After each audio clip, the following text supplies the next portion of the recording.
भारतीय कांग्रेस कमेटी की महासचिव, पूर्व केंद्रीय मंत्री एवं सिरसा से लोकसभा सांसद कुमारी सैलजा ने कहा कि प्रदेश की भाजपा सरकार प्राइवेट बसों के परमिट जारी कर हरियाणा रोडवेज को निजी हाथों में सौंपना चाहती है। निजी हाथों में देते ही सरकारी महकमे परिवहन विभाग को राज्य सरकार बंद कर देगी। सार्वजनिक परिवहन सेवा की हरियाणा रोडवेज को भाजपा सरकार जिंदा रखना चाहती है तो फिर उसे स्टेट कैरेज बसों के परमिट जारी करने की बजाय सरकारी बसों की खरीद कर रोडवेज के बेड़े को बढ़ाना चाहिए। मीडिया को जारी बयान में कुमारी सैलजा ने कहा कि राज्य सरकार के आदेश पर परिवहन विभाग ने स्टेट कैरेज बसों के परमिट को लेकर नई अधिसूचना जारी की है, जिसके तहत नेशनल हाईवे, स्टेट हाईवे व मेजर डिस्ट्रिक्ट रोड पर पड़ने वाले 362 रूटों के लिए परमिट जारी किए जाएंगे।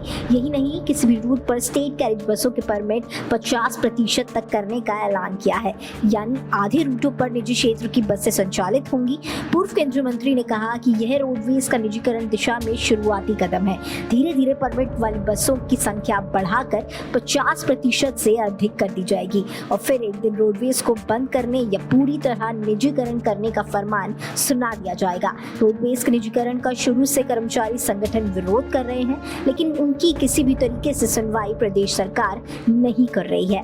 कुमारी सैलजा ने कहा कि पीएससी की रिपोर्ट में खुलासा हो चुका है कि सरकारी लापरवाही व दिलचस्पी न लेने के कारण हरियाणा रोडवेज घाटे में है। नई बसें न होने व लचर प्रबंधन के कारण ही रोडवेज की बसें अपने लक्ष्य से कम दौड़ रही हैं। साल 2015 से 2016 में प्रति किलोमीटर घाटा 10.61 रुपये था, जो 5 साल में बढ़कर 23.62 रुपये तक हो चुका है, जबकि डीजल खर्च भी अनुमान के मुकाबले 39.86 लाख लीटर अधिक रहा।